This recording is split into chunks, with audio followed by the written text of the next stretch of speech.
bem? Boa tarde, bem-vindas, bem-vindos presencialmente e virtualmente, mais um Mioca Imagem, a sessão que mostra para a gente o quanto a gente tem que aprender de tudo na vida, principalmente medicina e cardiomiopatia. Estamos com a equipe top hoje, do lado de lá voltando de férias internacionais, depois de ter corrigido os rumos da cardiologia fora do mundo, a doutora Mariana.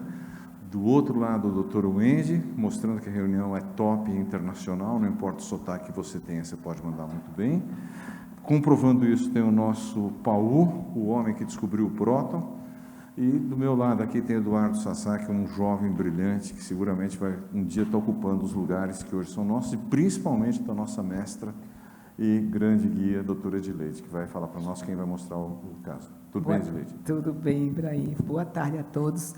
Realmente, eu acho que a gente só consegue aprender realmente vendo casos clínicos, vendo a prática clínica.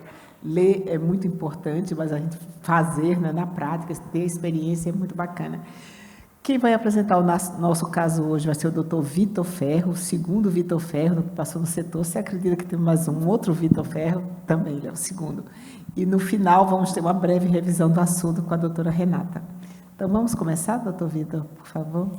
Bom dia a todos, meu nome é Vitor, sou R1 de Cardiologia aqui do Instituto Dante Pazanese e hoje a gente vai apresentar o Mioca Imagem do dia 16/7/2024. Começando um caso, então, lá atrás, na primeira consulta do paciente em 2008, aos 4 anos de idade, sexo masculino, branco, natural do Rio Grande da Serra, São Paulo e procedente da mesma cidade, previamente rígido, de antecedente familiar, a irmã, falecida aos 12 anos de idade por cardiopatia congênita não muito bem esclarecida, e o pai, falecido aos 34 anos de idade, por cardiopatia também sem diagnóstico definitivo, porque foi um diagnóstico externo e a mãe não sabia relatar. De medicações em uso, na ocasião, nenhuma. A mãe trouxe mais por causa da morte da irmã, com esse relato também da morte do pai. De queixas, a criança ela levava constantemente a mão ao peito, referindo dor. Tirando isso, a mãe não tinha notado nada, nenhum sinal de dispneia, de edema, nada do tipo. Ao exame físico, o paciente pesava 17 quilos, uma altura de 1,01 m, IMC de 16,66, PA de 110/60 e sem nenhuma alteração de exame físico identificado, sem sopro, sem sinal de congestão sistêmica. Agora um pouquinho do eletrocardiograma com a doutora Mariana. Bom, obrigada. Bom estar de volta. Obrigada pelo convite, doutora. Então, a gente está diante de um paciente, uma criança, paciente de 4 anos.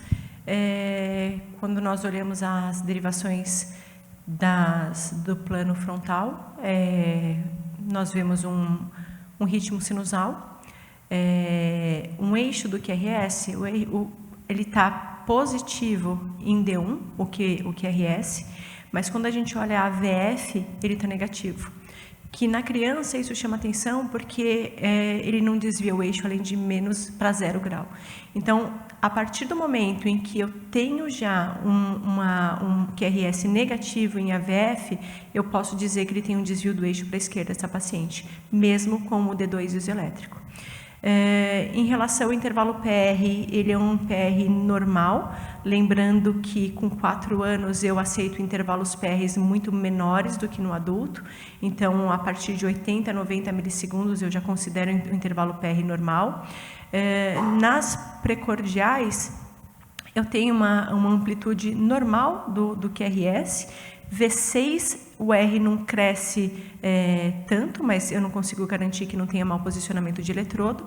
E a onda T, ela é invertida até V4.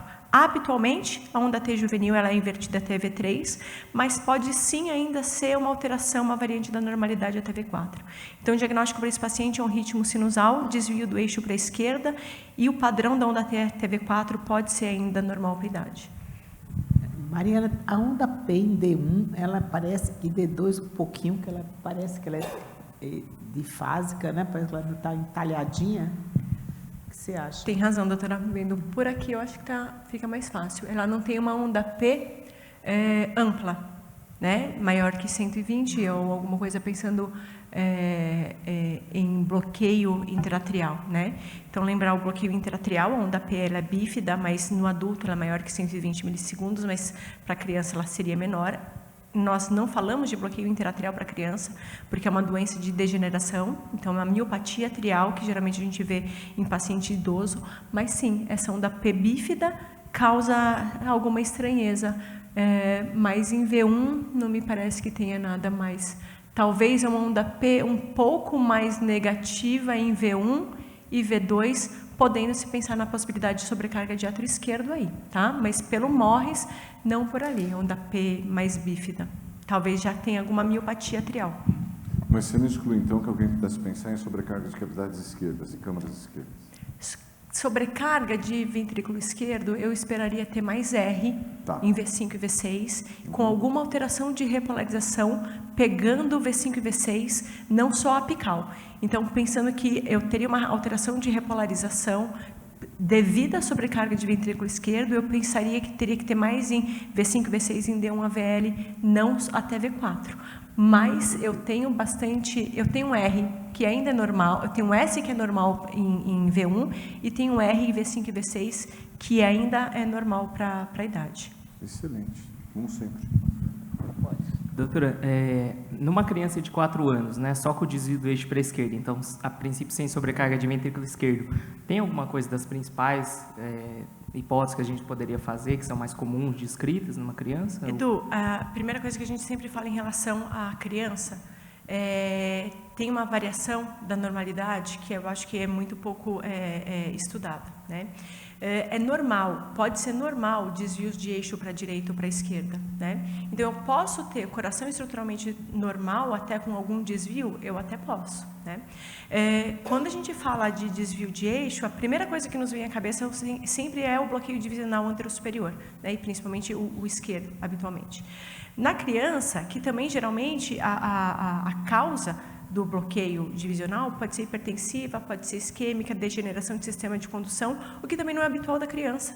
Então, o desvio do eixo para a esquerda da criança não deve ser por um bloqueio, para um BDAS, né? E outra coisa, que a gente sempre fala, nossas crianças aqui do Dante, muitas vezes elas já têm alguma má formação, por exemplo, de septo.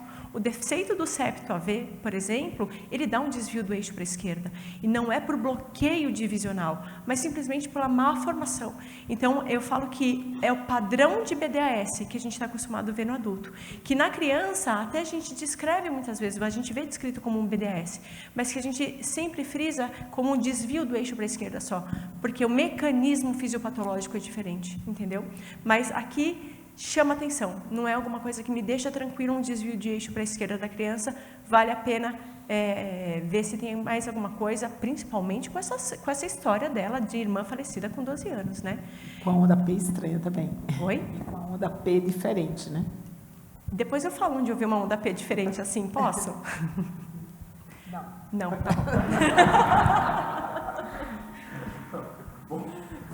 Depois desse não, que não deixou espaço para discussão, pode seguir o cara. Continuando com a radiografia de tórax do paciente, ainda aos 4 anos de idade, a imagem foi um pouquinho ruim, porque, na verdade, é um escaneamento do prontuário físico. A gente consegue notar que o coração está normal posicionado, não tem nenhuma cefalização de trama, nenhum sinal de congestão sistêmica, sem derrame pleural em nenhum dos lados, os seios costofrênicos e cardiofrênicos estão livres, nenhuma alteração que nos chama a atenção. O paciente fez alguns exames, um ecocardiograma de 2008 ainda, que a gente encontra um átrio esquerdo levemente aumentado de 29, valor de referência até 27, um diâmetro diastólico do VE também um pouco aumentado de 40, o valor de referência nessa idade é de 38, um septo também um pouco alargado, de 11, o valor de referência vai até 7, e a parede posterior também de 11, com o valor de referência até 7, de acordo com os dados do exame. Fração de ejeção preservada, o paciente apresentava já uma válvula mitral espessada, só que não tinha nenhuma disfunção, tinha sinais já de hipocinesia global, apesar de não ter reduzido a fração de ejeção, e tinha sinais de hipertrofia ventricular esquerda excêntrica, com aspecto ao longo da parede septal, um aspecto trabeculado na parede lateral. Tinha sinais de disfunção diastólica moderada ao Doppler mitral e tissular. Os exames laboratoriais não tinham nenhuma alteração e o Holter identificou uma extracístole ventricular e 2 supraventriculares. É um relato um pouco escasso, porque foi um relato de prontuário, a gente não encontrou a imagem do exame mesmo. Mas, nesse relato de prontuário, nesse Holter, a gente tinha laudado como presença de intervalo PR curto, de 80 milissegundos, com empastamento inicial do complexo QRS, sugerindo uma pré-excitação ventricular. Agora a pergunta... Deixa só... Posso fazer apenas alguns comentários? Pode perguntar. Tá. Bom, é um exame de criança, né? Em criança, chama atenção uma coisa. Geralmente, quando a gente avalia a criança, avalia muito mais do ponto de vista anatômico do que do ponto de vista quantitativo.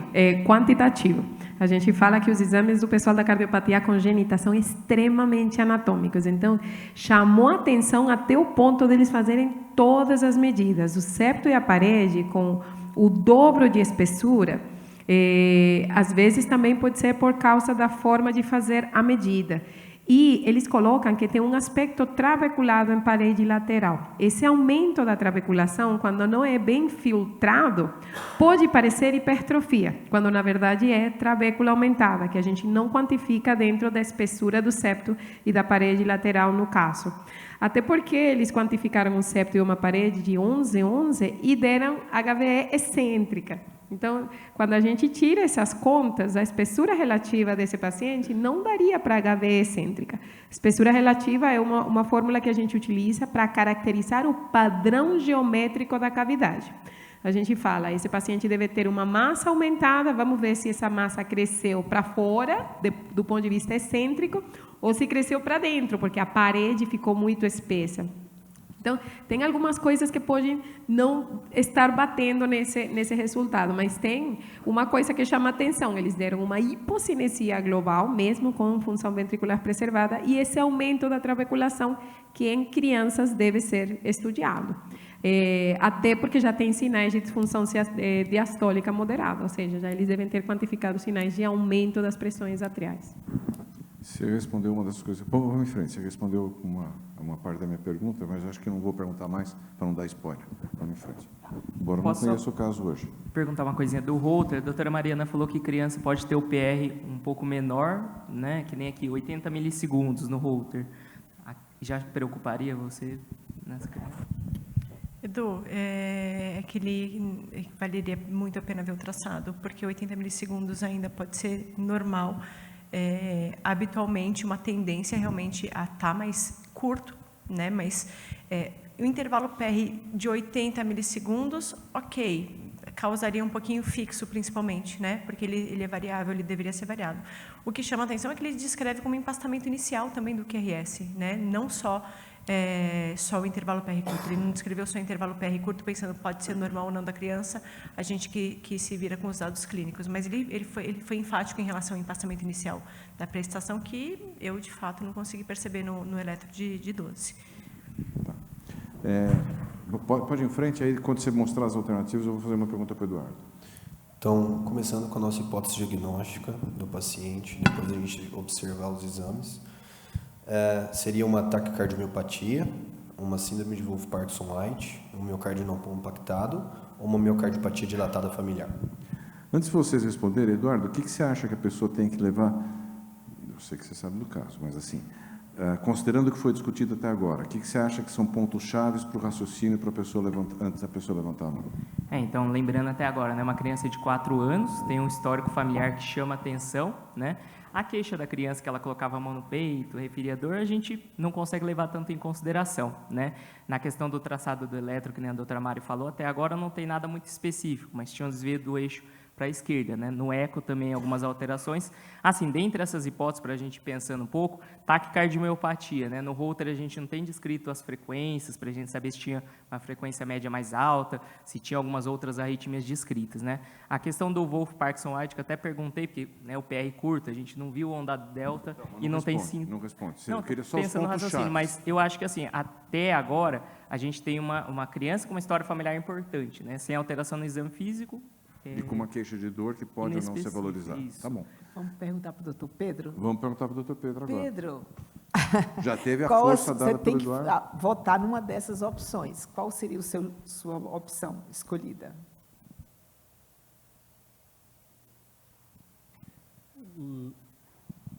levando em consideração o histórico familiar, com aumento de septo, aumento de parede posterior, e eu pensaria numa miocardiopatia dilatada familiar, a princípio, mas também não conseguiria excluir uma síndrome de Wolff-Parkinson-White por conta da alteração do Holter, que a gente não viu traçado. Alguém mais? Doutor Vitor, quer comentar? Doutora, lembrar que o Wolff, a pré-excitação, ela pode ser intermitente também, né? Então, não é porque nós não vimos no eletro que essa paciente, de fato, não tenha, né? Pode ter intermitente. O Holter não mostrou nenhum evento ali de taquiarritmia, né, que poderia ser uma possibilidade da dor torácica intermitente no contexto do Wolff.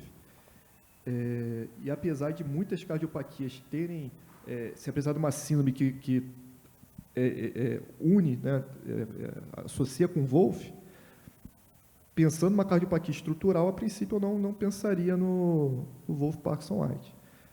Por conta da trabeculação aumentada, a gente, óbvio, vai direcionar aqui um pouquinho para miocárdio não compactado, precisa investigar melhor isso. E a hipótese do Pedro também cabe perfeitamente. Acho que a gente precisa refinar essa imagem aí. Muito bem, vamos em frente, né? Eu, sinceramente, talvez votasse com o Pedro, miocardiopatia dilatada familiar, por causa da história da família, né? Hoje a gente duvida muito essa história de trabeculação aumentada, se não é uma expressão fenotípica da dilatada mesmo. Eu sempre duvidei, eu odeio esse diagnóstico. Você odeia, né? Odeio esse diagnóstico. Mas eu Depois também vai iria na comentar D. sobre isso. Também iria na D. Ok. Pode até ser que seja, eu continuo odiando. Continuando então, o tempo deu uma passada aí ao longo dos anos. O paciente iniciou o uso de carvedilol já nas primeiras consultas em 2008 e foi associado a AS em 2009 também. Permaneceu assintomático em todas as consultas de retorno, fazendo um Holter já em 2009 que não evidenciou alteração nenhuma de intervalo PR, nem taquiarritmias. Repetido outras 11 vezes também sem novas alterações. E o ecocardiograma repetido anualmente todos esses anos, mantendo-se estável, evidenciando sempre esses sinais de hipertrabeculação no ventrículo esquerdo. Em 2021, por uma PA um pouco mais elevada no consultório de 154/86, paciente então com 17 anos de idade, foi introduzido enalapril pela equipe de cardiopatias congênitas. Ele recebeu alta do ambulatório das congênitas para acompanhamento exclusivamente no miocárdio. A última avaliação deles foi no dia 14/6, ainda permanecendo o paciente sem queixas. Na primeira avaliação do miocárdio, já aos 20 anos de idade, o paciente estava assintomático, estava em uso de carvedilol 12,5 de 12 em 12, AS 100 mg uma vez ao dia e enalapril 10 mg de 12 em 12 horas, mantendo uma PA de 128/90, uma frequência cardíaca de 64, uma saturação de 96 em ar ambiente. Não tinha nenhum sinal sugestivo de hipercongestão, uma congestão sistêmica, nem baixo débito, não tinha nenhuma alteração de exame físico, sopro, tolerava bem decúbito zero, a gente não evidenciou nada. Foi repetido o eletrocardiograma, a doutora Mariana também vai comentar, lembrando aqui que a gente colocou 2 eletros, um pouco mais recente e um do mês passado, só para a gente comentar melhor, que está melhor de visualizar. 16 anos de evolução, né, Mariana? O paciente está com, então, 21. 20 anos de idade. 20 doutor. anos de idade. Bom, ele permanece em ritmo sinusal. Essa onda P dele se mantém, agora, inclusive, de forma muito mais acentuada, essa onda P bífida dele. O intervalo PR, eu acho que está no limite aí inferior da normalidade. Ainda na onda P, eu percebo que ela se mantém negativa em V1 e V2, pensando em sobrecarga de átrio esquerdo para esse paciente, e ela se mantém bífida em V3, V4, V5, V6. Então, me parece que tenha algum acometimento atrial aí. O eixo se mantém ainda mais desviado para a esquerda, então agora ele, inclusive, ele tem um desvio do eixo para a esquerda para adulto também, que para adulto a gente considera normal até menos 30, mas ele está negativo em D2, com o S do D3 maior que até o S do AVL, então ele tem além de menos 45, mostrando que ele tem inclusive critério de bloqueio divisional antero-superior esquerdo. Então é um ritmo sinusal com uma sobrecarga de átrio esquerdo, com bloqueio divisional antero-superior esquerdo. Quando a gente fala de BDAS, muda um pouco os critérios de sobrecarga de IVE, mas ele não me parece que tenha nenhum outro critério mais evidente. Ele tem baixa voltagem, o que a gente fala do BOSE, né, quando a gente vai ver só as derivações de V1 a V6, seria o S do V1 com a somatória de V5 e V6, que também não tem nem o Sokolov Lion de AVL, para sobrecarga de IVE nesse eletro, né? E mantém, eu acho que aí, pensando em algumas, tem que pensar em algumas doenças e algumas cardiomiopatias que, inclusive, cursam com um intervalo PR um pouquinho mais curto, né? Tem que pensar também quando essa P doente também. Mariana, não tem S em V5 e V6, apesar do BDAS. Não é obrigatório? Habitualmente é o que a gente espera. O S em V5 e V6 não chega a ser um critério obrigatório, tá? Até uma discussão entre nós mesmos no setor. Tem alguns que aceitam o BDAS com o desvio do eixo para a esquerda, com S do V3 maior que com S do D3 maior do que do D2, que seria suficiente. Outros que não. Eu, por exemplo, advogo que vetor de bloqueio atrasa. Se o vetor de bloqueio é atrasado, então ele acaba alargando, que a gente tem um tempo de ativação inicial em AVL alterado. Então, geralmente, do início do QRS até o pico, então a gente vê lá em AVL o Q e o QRS. Geralmente tem mais do que 45 ou 50 milissegundos, também dependendo do autor. Mas o S em V5 e V6, habitualmente a gente vê, mas não necessariamente um critério necessário. Mariana? Aqui. A amputação, a ausência do vetor septal ali do Q em D1, em V6, pode falar de um BRE de primeiro grau aí, querendo surgir? Repete, Vitor, por favor. A ausência do primeiro vetor septal, lá em D1, em V6 também, que não tem Q, isso pode ser um BRE de primeiro grau? Não pode. Ele tem, esse paciente, ele tem R em V1 e ele tem R em V2. Então, essa despolarização septal, ela se mantém. Ela tem o Q em AVL. O Q em AVL não é critério então, bloqueio de ramo esquerdo de primeiro grau, né? Inclusive, é uma denominação que não é a consagrada, que muitas vezes o típico é o bloqueio de ramo esquerdo e, quando a gente tem o distúrbio da condução ou bloqueio de primeiro grau, a gente perde a onda Q de V1, porque a gente perde a despolarização septal, mas a gente tem a Q aí em V1. E a Q em V1, inclusive, ela é explicada pelo BDAS. Também. Então, não falaria de bloqueio de ramo esquerdo de primeiro grau ou distúrbio de ramo esquerdo. Se fosse um distúrbio de ramo esquerdo, ia ser um BDAS esquerdo mesmo. Mariana, se você tivesse que votar, qual seria a sua escolha? Ou você não votaria em nenhuma daquelas quatro, votaria numa outra? Eu posso falar? Qualquer coisa. Sim. Doutor, então vamos lá. Esse paciente com eletro, com intervalo PR mais curto, com a manifestação em criança, com uma manifestação já em criança, tem que pensar em algumas doenças. E aí a gente fica restrito por algumas doenças, por exemplo, por acúmulo, e principalmente por acúmulo de glicogênio, por exemplo. Nós já vimos, eu vi com a doutora Edileide, uma família, por exemplo, de PRK-G2, que tinha um intervalo PR limítrofe e uma onda P feia desse jeito. Era uma onda P bífida, que não tinha, foram feitos os exames, e ela, no final, não tinha nenhuma miopatia arterial importante, mas a família toda, com o PRK-G2, tinha essa onda P. Então, assim que eu olhei esse eletro, eu pensei nessa possibilidade, por causa da onda P e do intervalo PR um pouquinho mais curto para essa criança. Só para vocês terem uma ideia, eu perguntei para ela, porque ela não sabe do caso, ela não tem spoiler nenhum. Então, foi uma pergunta pura, porque eu não perguntei para nenhum dos outros quatro, que os outros quatro sabem o diagnóstico. Então, eu perguntei para ela por isso. Fica aí meu protesto. Ela sabia porque ela sabia o diagnóstico. Mas a gente não colocou essa hipótese como uma das quatro hipóteses. Por isso que eu deixei ela colocar a hipótese E. A gente sempre coloca uma das opções corretas. Vou perguntar quem é que vota na hipótese E agora. Continuando aqui com o segundo eletro, doutora, a gente teve que separar porque ele estava na longitudinal, mas para permitir melhor a avaliação do intervalo PR. permanece, chama mais atenção ainda, né?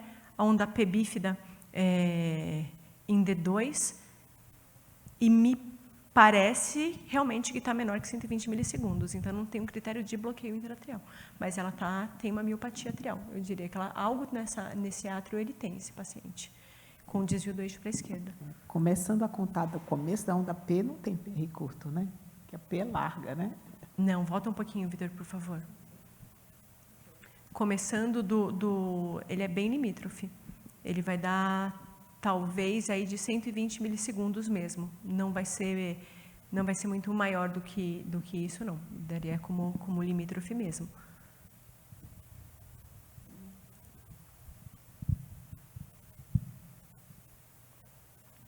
Tem critério ali de sobrecarga de átrio esquerdo ainda, né? Tem o Morris ainda e permanece essa baixa voltagem ainda em V5 e V6 também, que não é o esperado.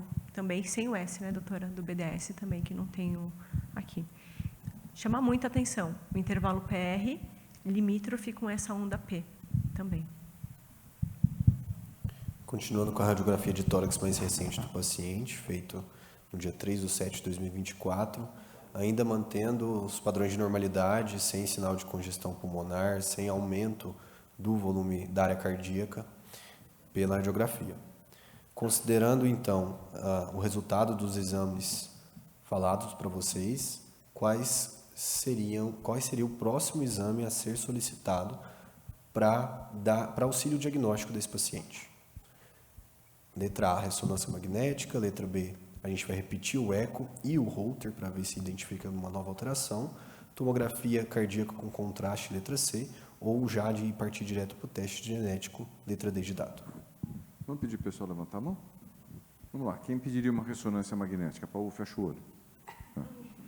Tá bom. Quem pediria um eco e o Holter? O Andy, fecha o olho. Tomografia cardíaca com contraste e teste genético em verde campeão. Ele ali pediu. Muito bem. Eduardo, você pediu também? Só pelo verde, né? Não pelo protestante. Então, eu tinha pedido o teste genético desde o começo. Continuando, então, com o ecocardiograma com a doutora Wendy. Eu admiro quem consegue puxar desses 6 anos de prontuário, né? Na era digital em que tem que ir para o prontuário físico. Mas é um parâmetro muito importante, porque quando eu interpretei o eco recente, não tinha conhecimento do eco que ele realizou com 4 anos de idade. Então, vamos lá. A gente sempre começa... Socorro.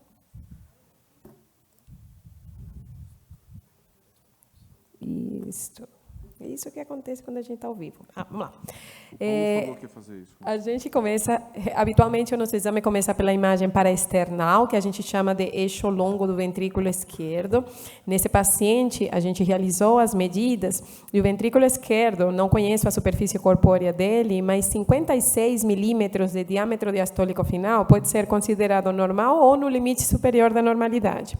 Pela imagem bidimensional, não parece ter alteração da contratilidade, que a gente precisa considerar que estamos vendo apenas 2 das 6 paredes, nas quais são segmentadas, nas quais é segmentada a cavidade ventricular esquerda. Essas 2 paredes, o septo anterior e a parede inferolateral, não parece ter alteração da contratilidade. O átrio esquerdo de um diâmetro também no limite superior da normalidade, 39 milímetros, e não tem nenhuma valvopatia significativa. Aqui, a proporção do ventrículo esquerdo e o ventrículo direito parecem preservadas. O que chama a atenção? Quando a gente olha com muito cuidado, o segmento basal das paredes parece mais fino do que o restante dos segmentos, dos terços médios e o terço apical do septo e da parede inferolateral. Então, a gente tem que ter muito cuidado com o local de fazer a medição da espessura miocárdica, onde que a gente mede o septo e a parede inferolateral. Porque se a gente não mede músculo e mede trabécula, a gente superestima a espessura desse septo e essa parede inferolateral e muda diametralmente a configuração geométrica desse ventrículo no nosso laudo. Quando a gente avançou para a imagem apical, chama muito a atenção o que parece ser uma amputação da região apical, o ápice.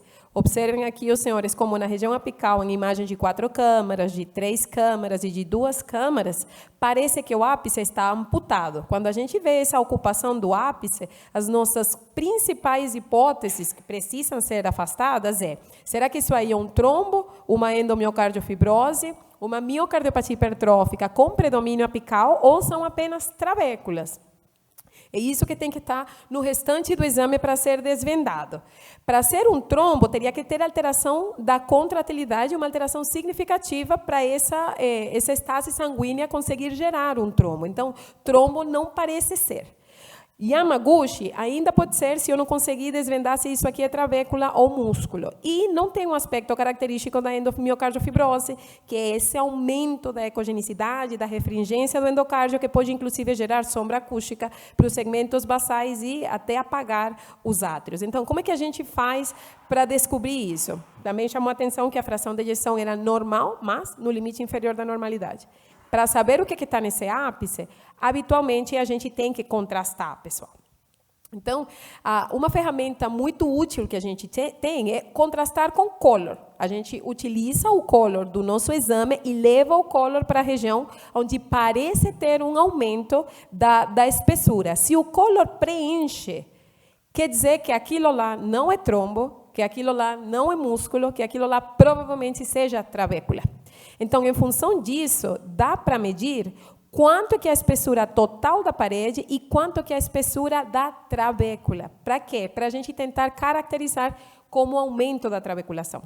Se a gente tiver outra ferramenta, além do color, que nesse caso a gente não tinha, que pena, a gente também poderia utilizar agente de realce de ultrassom. O primeiro seria um contraste colorido, esse aqui seria um contraste em branco e preto. E olha como dá para ver que tudo isso aqui era trabécula e a gente consegue, inclusive, fazer uma adequada delimitação da borda endocárdica. Esse aqui foi um caso tomado da internet de um paciente com aumento da trabeculação em que foi realizado o contraste para uma melhor delimitação da verdadeira borda endocárdica e não apenas da trabécula. Na sequência, quando a gente consegue caracterizar com uma imagem contrastada com aros, aí a gente tem certeza que isso aí não é trombo, não uma miocardiopatia hipertrófica apical. Isso aí é trabécula. Aí a gente tem alguns parâmetros para falar se essa trabécula é ou não aumentada. Não vou cair em detalhes, mas para vocês saberem, tem bastante trabalho publicado sobre a relação da porção trabeculada e a porção compactada. Até um tempo atrás, a gente chamava, então, isso de aumento do miocárdio não compactado. Embora teve uma resolução do JEC, do Jornal América de Imagem Cardiovascular, que pediu para a gente mudar um pouquinho a nomenclatura. Na sequência, eu preciso saber se na vigência desse aumento da trabeculação tem alguma cardiopatia estrutural associada. Por quê? Porque a gente não trata o aumento da trabeculação, a gente trata a cardiopatia. Esse paciente fez uma avaliação, inclusive, olha como o eco tridimensional teve dificuldade para definir bem a borda endocárdica, que ele praticamente amputou o ápice. Contudo, a caracterização da função sistólica dele foi normal no limite inferior. Os índices de função sistólica do ventrículo direito também preservados e a gente não encontrou sinais de aumento das pressões do átrio esquerdo, contrastando com o exame que ele fez na infância, em que deram diástole de grau 2. Quando a gente dá diástole avançada ou diástole 2 ou 3, é porque já a pressão atrial esquerda é aumentada. Se a gente caracterizar esse exame como um aumento patológico da trabeculação, é pelo menos uma diástole de grau 1. Se a gente considerar até aqui o exame como normal, a gente teria que dar uma diástole normal. Isso, nem tudo está escrito nas nossas diretrizes de diástole. Então, tem a ver muito com o operador. Se quer caracterizar esse aumento da trabeculação como normal ou como uma doença incipiente. E a gente tem a nossa espada de Tondera, em um paciente com função sistólica biventricular aparentemente preservada e com parâmetros de pressão atrial esquerda normal, a gente ainda consegue fazer os parâmetros de deformidade miocárdica, que é o strain. É ver como essa fibra deforma. Por quê? Porque uma fibra já pode, na vigência de uma miocardiopatia, ter uma alteração da deformidade, mesmo com fração de ejeção preservada. No caso desse paciente, ele tem um strain global longitudinal, aparece aqui o número, de 15, que a gente já considera como reduzido. Como a gente confia no método, a gente confia no strain, a gente sabe que ele consegue detectar disfunção subclínica, a recomendação seria, sim, progredir para uma avaliação um pouco além do ecocardiograma. Esse paciente não tinha outras valvopatias associadas e, em função desse resultado do exame, eu apenas queria comentar com vocês como a nomenclatura, do ponto de vista da imagem, teve uma tendência recente a mudar. Porque a gente sabe que o aumento da trabeculação de forma isolada, a gente não trata, mas a cardiopatia a gente tenta tratar. Então, em ausência de sinais de cardiopatia, dilatação, disfunção, restrição ao enchimento ventricular, a gente chama como aumento da trabeculação. Se tem algum sinal de cardiopatia, tem que ir para uma avaliação subsequente, porque teria alguma coisa a ser tratada. Então, o GEC, o ano passado, publicou uma recomendação resumida nesse quadrinho aqui, encorajando a gente a mudar o termo não compactação por trabeculação aumentada. Se isso acontecesse em crianças, era interessante fazer avaliação genética, até porque a gente não trata apenas a trabeculação, e a gente trata a cardiopatia, e em crianças pode ter, sim, alguma correlação com doenças genéticas ou metabólicas. Então, em criança, o significado é diferente. Eu acabei de interpretar o resultado de um exame de um adulto, mas me mostraram um exame desse paciente quando era uma criança. Então, nesse momento, como a doutora Gileide comentou, lá atrás eu teria feito o estudo genético. Tá? E lembrando que esta característica pode ser total e absolutamente normal e transitória em grávidas e pacientes atletas. Então, por esse motivo, a gente foi encorajado a mudar a nomenclatura para não colocar a tag de uma doença em um paciente que pode ser uma variante da normalidade. Muito obrigado, doutora. Por isso que eu odeio esse diagnóstico. Vamos em frente. Continuando aqui, então. Está dando problema também. Agora deu. Continuando com as imagens de ressonância com o Dr. Paulo Salvador.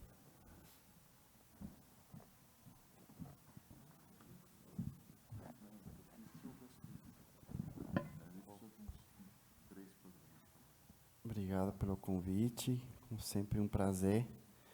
E vou começar falando duas coisas. Um dos maiores críticos agora do diagnóstico é o próprio Petersen, né? Quem acabou descrevendo a doença, então isso chama muito atenção o que a gente está diante. Em segundo lugar, é importante recalcar a importância da ressonância magnética, não só para a definição do padrão de trabeculação, sino para entender justamente isso, se tem uma cardiomiopatia por trás de tudo isso, tá? Então, sempre as imagens iniciais, que a gente sempre usa para avaliar, mas vejam aqui brevemente como logo de cara, nessas imagens de ensino em eixo curto, a gente percebe em 2 câmeras do lado esquerdo e no 4 câmeras do lado direito, a porção apical. Então, interessantemente, não prestem atenção a essa imagem preta, que é um artefato, mas vejam só essa imagem na porção apical, compatível com o aumento da trabeculação. Mas, se vocês olharem com mais detalhe, percebam que onde tem mais aumento de trabeculação, também tem uma alteração segmentar. Tá? Então, nossa fração de ejeção também bateu com eco, discretamente reduzido, no limite inferior da normalidade, 53, mas à custa de essa alteração que estava acompanhando os segmentos mais trabeculados. Vejam aqui no 4 câmeras, como chama a atenção que, inclusive, toda a porção apical, tem os 5 segmentos, lembrando, segmentos 17 apical, ápex e os 4 da porção apical, todos são trabeculados, inclusive ele pega o septo. Tá? Lembrando que a gente não só olha o ventrículo direito, a gente olha também o ventrículo esquerdo, também olha o direito, a gente vê que não tem esse aumento da trabeculação tão significativo quanto o esquerdo. Tá?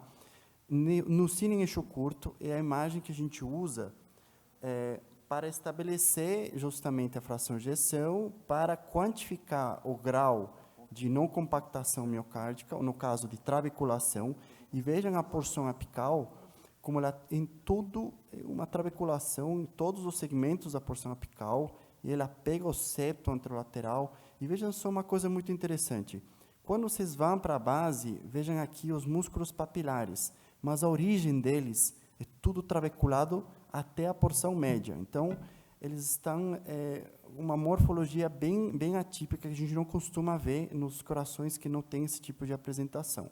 Mas como a gente define essa avaliação de hipertrabeculado ou não? Então, Petersen, lá, há algum tempo atrás, ele estabeleceu, pela ressonância magnética, o critério da relação dessa porção trabeculada com o miocárdio, que é o miocárdio normal, o miocárdio compactado, que ele antigamente utilizava essa avaliação. Acima de 2,3 era sugestivo. Tá? Nesse coração, deu 4. Então, por esse critério, já seria um diagnóstico. Além disso, outras pessoas acompanharam e viram que acima de 3 segmentos seguidos, no mesmo porção, também era sugestivo, e Jacquier, mais para frente, ele fez a quantificação da massa dessa porção trabeculada. Se fosse acima de 20, seria muito sugestivo uma hipótese diagnóstica de não compactação miocárdica. Mas é importante a gente ir na frente. Sabendo que tinha uma alteração segmentar restrita essa porção, sabendo que tem um segmento que tem mais trabeculação, sempre avaliar a presença de trombos. Para isso, nossa imagem de perfusão, a chegada de contraste, que a gente não enxerga imagens sugestivas de trombos nessas porções. Agora, realce tardio. No realce tardio, a gente não vê a presença de realce tardio patológico, ausente mesmo. Vejam como a trabeculação acaba sendo mais notória, inclusive, vejam como as trabéculas acabam sendo bem mais notórias, e a ausência de realce tardio, tanto no ventrículo esquerdo como no ventrículo direito. Já em eixos longos, vejam como a gente vê que não tem realce tardio nenhum, e muito cuidado com a análise do realce. Vocês veem uma camada fina aqui no miocárdio, que às vezes pode ser confundida com realce.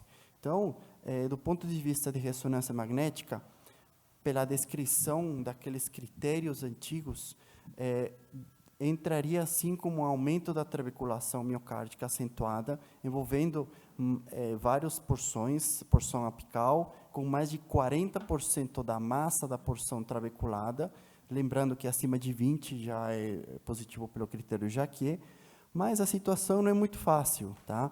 Tem várias causas, que algumas já foram citadas, que incluem atletas, grávidas, pacientes, inclusive, com dilatação da cavidade, pacientes com IAO, podem ter, sim, um aumento de trabeculação, anemia falciforme, tem várias doenças que podem ter um aumento da trabeculação.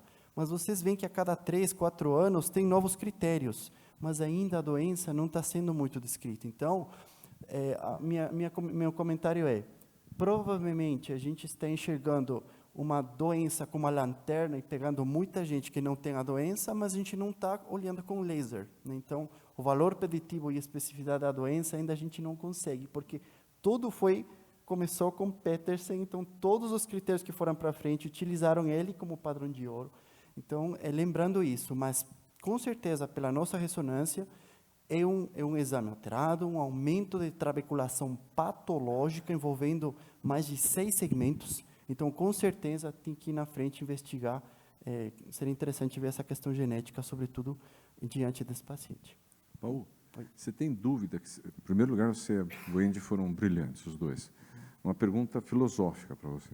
Você acha que se o exame tivesse sido feito em 2012, essa pessoa teria saído do diagnóstico de miocárdio não compactado? Eu acho que muitas pessoas, inclusive eu, o senhor não sei, a gente deu essa hipótese diagnóstica no tempo passado, mas agora a gente não pode afirmar isso. A gente tem que afirmar que tem uma hipertrabeculação patológica, baseados nesses critérios. Porém, o contexto de doença miocárdica, a gente não conseguiria falar isso. Uma dúvida. Mesmo com história familiar. Mesmo, aí já é diferente. E mesmo sendo em criança, porque na diretriz ele coloca que em criança você tem uma interrogação. Né? Mas considerar outras possibilidades genéticas, outras alterações genéticas. Genéticas, com certeza. Qual vocês acharam o V dilatado? Né? Os diâmetros dilatados e o índice diastólico final deu discretamente dilatado. Sim. Discretamente. O que faz o contraste, né? O contraste pela ressonância conseguiu definir tão bem. E essa hipocontratilidade a gente não viu. A gente via o endocárdio entrando e saindo, mas a importância de fazer uma contrastação da imagem é extremamente valiosa. Queria perguntar para o Yuri, medicina nuclear pode ajudar alguma nisso? Estou falando sério.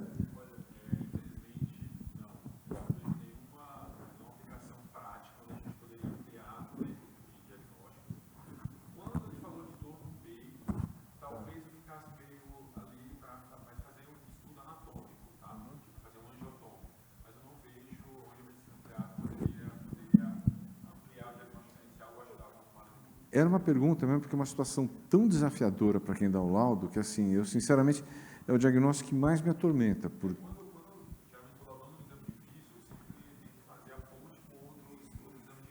Uhum.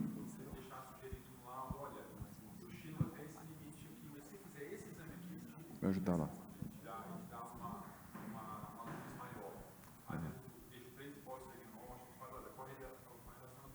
Excelente. Legal, obrigado. Excelente. Pode... Continuando aqui, uma pergunta mais simples. O AS introduzido já na infância, em 2009, ainda sem motivo muito bem explicado, talvez por recomendações de diretrizes da época, mas a nossa pergunta é, será que a gente manteria o uso de AS para esse paciente que não teve nenhum evento isquêmico prévio, nenhuma evidência de doença aterosclerótica vigente? Perguntinha fácil, hein? Vamos votar? Quem acha que sim, levante a mão. Doutora Samira, só quem você. Acha que não? Olha. Aquele slide lá do Paulo ali foi convencer as pessoas. Vamos em frente. E agora a última pergunta da apresentação. Qual é que seria o próximo exame diagnóstico a ser realizado nesse momento que a gente já tem o resultado de praticamente tudo, né? Será que a gente pediria uma tomografia cardíaca com contraste, um teste genético, será que é o momento certo? Um estudo eletrofisiológico, pensando nessa alteração de intervalo PR e uma possível síndrome de Wolff-Parkinson que não conseguiu ver, ou um teste de esforço para ver a capacidade funcional do paciente? Doutor Pedro, o que você acha? Estaria um teste genético. Eu acho que o teste genético é uma boa, mas você pediria um teste genético amplo, né? Um painel. Porque uma coisa que me ocorreu é que, e se isso for uma forma de apresentação de uma cardiomiopatia dilatada familiar, por exemplo, que começa com aumento... Porque esse aumento do padrão de trabeculação, o que ele atormenta tanto a gente? A gente vê em muita coisa que aumenta o tamanho do ventrículo. Mas não desse jeito. Não desse jeito. Não. Mas eu digo, o padrão de trabeculação, por exemplo, atleta. Todo atleta tem. Não, calma. Não é esse o raciocínio que eu vou seguir. O raciocínio que eu estou seguindo é... A gente vê esses aumentos de padrão de trabeculação, por exemplo, no atleta. Por exemplo, na pessoa que tem cardiomiopatia dilatada. Então, de repente, a gente pode ter algum tipo de manifestação que começa com esse excesso de trabeculação e esse parede vai afilando, porque tem sobrecarga de volume, como vocês mostraram, o índice tem uma certa contratilidade um pouco reduzida. Então, acho que um teste genético precisa ser uma coisa ampla, não para excluir uma doença ou outra, né? Eu concordo, mas eu acho que a gente começou a chamar tudo de não compactada, quando eu acho que ainda existe uma determinada, em criança, uma patologia assim, que foi confundida pela ressonância com as demais hipertrabeculações. E aí agora matou essa doença. Esse último artigo do Peterson, se fosse escrito no Brasil, teria incluído a frase, quem me conhece sabe, eu jamais daria um diagnóstico, né? Que é um artigo quase um pedido de desculpas, né? Vamos lá. Eu queria fazer uma pergunta até para a doutora Edileide. Nesse momento, assim, com esses exames de imagem, apesar de não ter uma queda da fração de injeção, com essas alterações estruturais, porque a gente entrou com o enalapril para controle pressórico, né? Você pensaria em entrar no IECA para a questão de evitar alguma alteração ou não? Eu não. É uma pergunta muito difícil, mas a gente sabe que só ativa o sistema neurohormonal bem tardiamente, quando tem baixo débito, com a fração de injeção ainda preservada, eu talvez só fizesse um beta-bloqueador para ele. Seria a minha ideia. E, se possível, para a doutora Mariana, como a gente sabe que essas condições podem ter muita arritmia, você acha que seria interessante um teste ergométrico, alguma coisa, ou não seria necessário? Eu acho que todos os holters que ele fez, ele não mostrou nenhuma densidade arrítmica importante, e ele não tem nenhuma queixa também, né? Então, acho que não seria a minha principal hipótese de arritmia para esse paciente. Acho que mais difícil aqui é a anticoagulação. Eu acho que é a grande questão que a gente aprendeu quando fazia o diagnóstico de não compactação e a fração de injeção era baixa, a gente anticoagulava. Graças a Deus, a fração de injeção dele não é inferior a 35. Então, a gente não teria indicação nem de AS, nem de anticoagulação, ao meu ver. Eu concordo. Depois da revisão, eu vou contar uma experiência onde começou o meu problema com esse diagnóstico. Continuando, então, a gente optou por solicitar o teste genético. O paciente tinha um histórico familiar bem importante. Alguém quer fazer alguma pergunta? Microfone para a doutora Samira.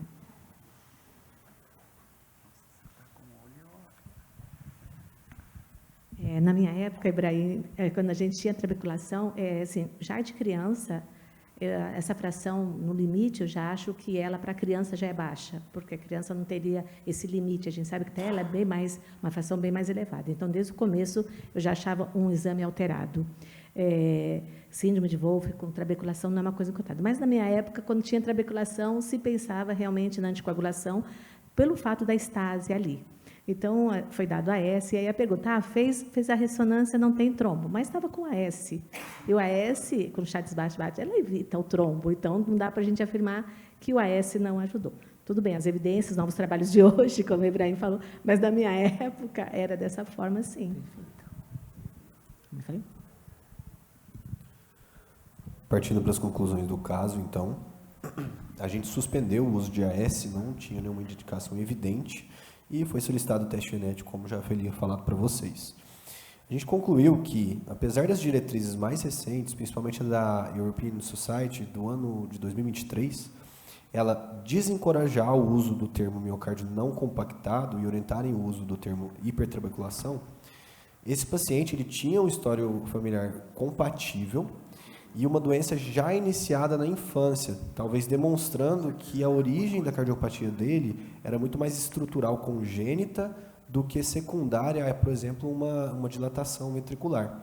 Então, por isso, a gente optou por incluir esse paciente no diagnóstico de miocárdio não compactado, que agora a doutora Renata vai discorrer um pouquinho a respeito. Boa tarde, meu nome é Renata, sou residente de cardiologia do Hospital Sírio-Libanês e hoje eu vou apresentar uma breve revisão a respeito da miocardiopatia não compactada.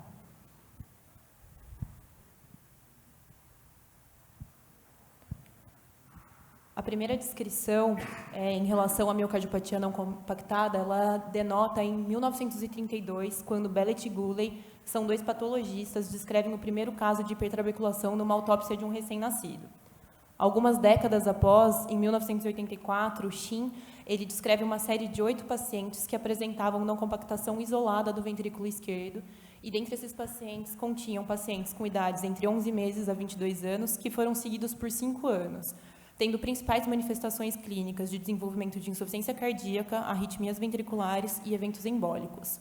Já nessa época, ele já descreve uma recorrência familiar dessa patologia. A miocardiopatia não compactada ela é caracterizada por uma fina camada epicárdica compactada associada a uma extensa camada endocárdica com trabeculações proeminentes e recessos profundos que se comunicam com a cavidade ventricular e podem levar à tríade de complicações já descrita. Inicialmente, acreditava-se que a fisiopatologia da doença se dava por uma interrupção do processo de compactação durante o período embrionário. No entanto, os estudos mais recentes, como o descrito por Petersen, levanta a possibilidade de que, na realidade, a porção compactada e a porção trabeculada têm crescimento independente e que a doença se daria por um excesso do desenvolvimento da porção trabeculada. Com o passar dos anos, critérios diagnósticos foram levantados, inicialmente em 99, critérios ecocardiográficos por Jenny, em 2005, critérios pela ressonância por Petersen, e em 2006, o advento dos estudos genéticos. O principal critério ecocardiográfico descrito é por Jenny, em 1999, em que ele utiliza uma relação entre a porção de miocárdio não compactado em relação à de miocárdio compactado, acima de 2, como a gente pode ver aqui na imagem ao lado. Já em relação à ressonância cardíaca, Petersen descreve o primeiro critério diagnóstico em relação à ressonância, em que também utiliza a relação entre as porções de espessura miocárdica não compactada e em relação à compactada acima de 2,3 na diástole. Já Jacquier utiliza uma relação entre a massa ventricular da porção não compactada em relação à massa total do ventrículo esquerdo, como a gente pode ver nessas duas imagens aqui abaixo, acima de 20%. Em relação à questão genética, em 1/3 dos pacientes com diagnóstico firmado de miocardiopatia não compactada podem ser encontradas variantes patogênicas, sendo a maioria delas heranças autossômicas dominantes.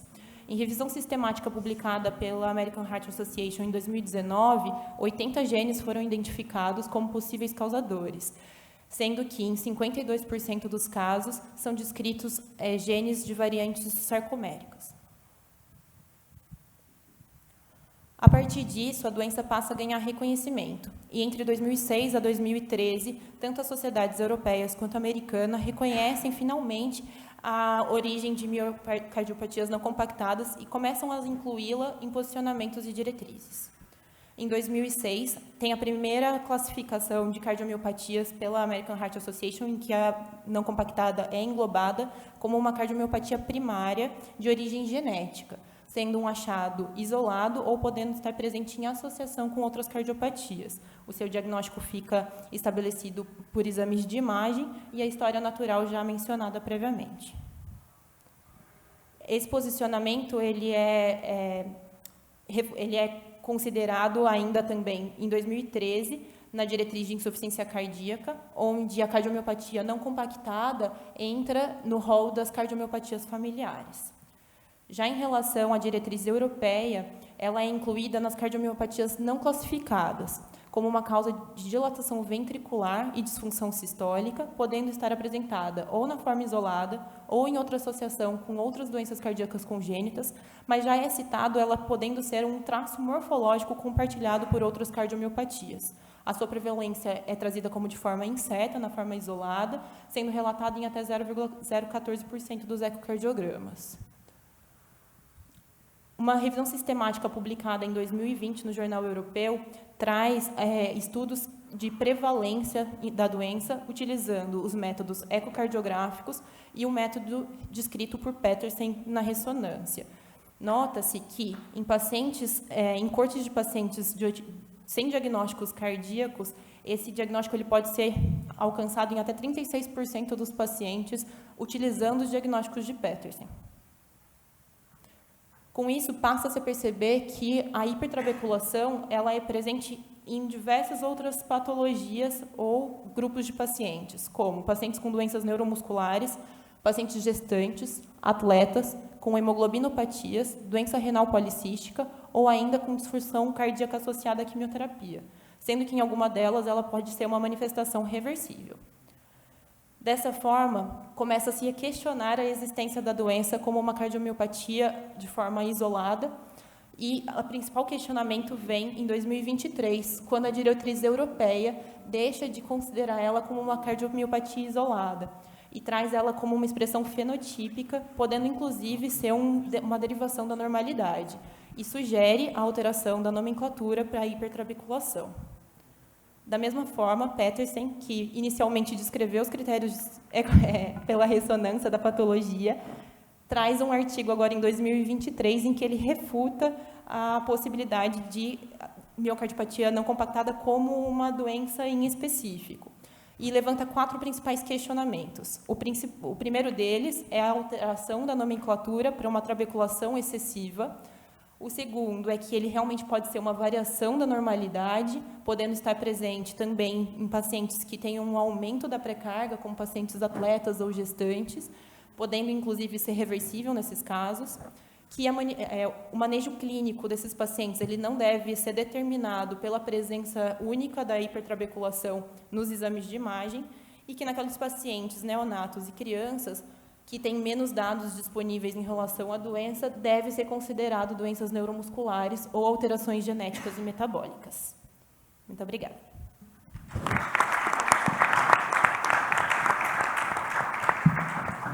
Começar cumprimentando vocês dois pelo excelente trabalho que vocês fizeram, de verdade, tanto a apresentação do caso complexo como sua revisão, muito boa mesmo. Parabéns para os dois. E ainda cumpriram a E o horário hora rigoroso, uma coisa muito civilizada. Muito Eu adorei a revisão da Renata, foi muito boa. Vamos pedir a mensagem de cada um para levar para casa? Vou começar pelo Wendy. Wendy, o que você acha que a gente leva desse caso para a vida da gente? Que a gente tem que explorar o método ao máximo. Então, por exemplo, no eco, a gente viu uma imagem bidimensional normal, com função sistólica biventricular preservada. Chamou a atenção que a gente poderia estar subestimando os volumes, porque a trabécula é muito grande, a gente não sabe até onde medir, e o strand é alterado. E segundo, que a gente tem que conhecer os exames pregressos desse paciente. De novo, eu interpretei o exame como um exame de 2024. Um paciente de 21 anos, quando ele já tinha um exame na infância. Então, isso é muito valioso, a gente conseguir ter essa correlação de exames. Perfeito. Eduardo, o que você quer que todo mundo leve para casa? Bom, acho que eu vou usar uma frase que a doutora Edileide fala, que das grandes dúvidas surgem grandes diagnósticos, né? Então, assim, a gente vê como as coisas mudam ao longo do tempo, né? Então, por isso que é importante a gente sempre estar discutindo, né, sobre o que a gente sabe hoje para que talvez futuramente mude, né? E a gente tenha que estudar de novo, né? Perfeito. Mariana? A gente sempre sai com mais dúvida do que certeza mesmo, né? Por aqui. Em relação ao eletro, eu acho que sempre desconfiar e ir atrás de doença. Muitas vezes o eletro alterado é o começo do novelo para a gente procurar outras coisas. Eu jamais pensaria em aumento de trabeculação para esse paciente com aquele eletro, com aquelas alterações. Mas aquelas alterações, um intervalo PR, um desvio de eixo, uma P estranha, a gente precisa ir atrás de mais alguma coisa, não descansar diante daquelas alterações. Bom, sempre atentos quando tivemos essas dificuldades diagnósticas, o uso da ressonância para justamente avaliar as outras possibilidades diagnósticas, outras causas que poderiam estar confundindo, e também para ver a presença de trombos, etc., fatores complicadores. Lembrando, e a gente está diante de uma doença difícil, diagnóstico, será que a gente tem que colocar um nome para essa nova doença? Né, vamos ter que ler em frente, e a genética, com certeza, vai ajudar nosso estudo. Uhum. Síndrome de Edileide Barros. Na minha opinião, a história da não compactação ainda não está encerrada. Eles que pretenderam encerrá-la no ano passado, dizendo que não existia, mas eu comparei ela a uma celebridade instantânea. Ela surge, existia no passado, bem caracterizada por patologistas. Aí os amigos do Ibrahim começam a fazer ressonância, começam a achar hipertrabeculação em todo mundo e começam a dizer que todo mundo tem não compactação, mas a doença era restrita à população pediátrica. Aí ganhou um vulto, ganhou um reconhecimento de muitos por conta dos exames de imagem, mas que eu acho que interpretaram mal essa hipertrabeculação, e agora eles resolveram matar completamente esse diagnóstico, quando eu acho que ele é uma doença rara, que não é tão comum como se pensa. Essa hipertrabeculação sim, mas a não compactação não. E como se também aumentou o conhecimento, se viu que o miocárdio não compactado, ele não compacta, então talvez a gente não pudesse usar esse termo mesmo de não compactação em um termo novo. Mas eu acho que eu acho que esse paciente tem o que a gente chama até então de não compactação, que foi mal caracterizada e desvirtuada pelos médicos que fazem ressonância. Como parte dos culpados aqui, então, eu sinto pouca culpa com esse diagnóstico. Eu disse que ia contar 3 passagens, porque eu faço ressonância magnética de coração desde dia 6 de novembro de 1990. E eu dei sozinho, na minha vida, 9 casos de miocárdio não compactado. 9. Em padrões muito parecidos com esse. 3 eu tenho follow-up, porque são colegas que eu vejo pelo menos toda semana. E que descobriram, porque foram fazer o eco deu o diagnóstico, a gente, pela ressonância, eram padrões muito parecidos com esse, um deles com uma trabeculação mais acentuada que esse. Esses diagnósticos foram dados em 2012 e 2013, por isso que eu fiz a pergunta para o Paulo, e os caras estão ótimos, absolutamente assintomáticos, sem terem nada. Todos eles tinham fração de ejeção preservada e nenhum dos 3 tinha realce. Tem um outro caso, que é o paciente de um grande amigo nosso, que foi o primeiro caso que a gente deu o diagnóstico e que também está absolutamente assintomático. Então, eu continuo não sabendo o que é isso. Acho que pode ser uma manifestação fenotípica, sim, de algumas doenças diferentes. Então, daí o comentário que o Paulo fez da manifestação do realce, eu acho extremamente importante. A maior parte desses casos a gente fez, como esses 4 que eu comentei, antes de ter o mapa T1. Então, a gente não sabe se talvez o mapa T1 pudesse ajudar a gente a encontrar algum tipo de fibrose intersticial que levasse a pensar em alguma manifestação de cardiomiopatia. Mas, das duas, uma, ou nós estamos vendo uma história inacabada, ou nós estamos vendo o fim de um império que ainda está esperneando para tentar encontrar o seu lugar. Sinceramente, eu acho que é muito fácil apontar o dedo para os outros, então eu não estou fazendo isso, por isso que eu falei dos diagnósticos... Não no seu caso. Mas por isso que eu falei nos diagnósticos que eu dei, né? Eu dei 9 diagnósticos disso. Mas acho que houve sim um exagero e qualquer aumento do padrão de trabeculação começou a ser rotulado como miocárdio não compactado. E eu quero terminar com isso para servir com um alerta, como tem muita gente jovem, porque sai o artigo no Circulation hoje, a gente quer estar fazendo esse diagnóstico amanhã. E a vida nem sempre é assim. A gente precisa tomar cuidado para saber se aquilo é verdade mesmo. Existe uma pressão muito grande para as pessoas publicarem. A gente precisa avaliar muito bem as situações. Veja, não sou nada mais que ninguém, mas são, nossa, um monte, quase 35 anos de prática, quase 34 anos de prática nessa área. Eu dei 9 casos e 4, quer dizer, quase 50%, eu acho que não era, até pela evolução que deu.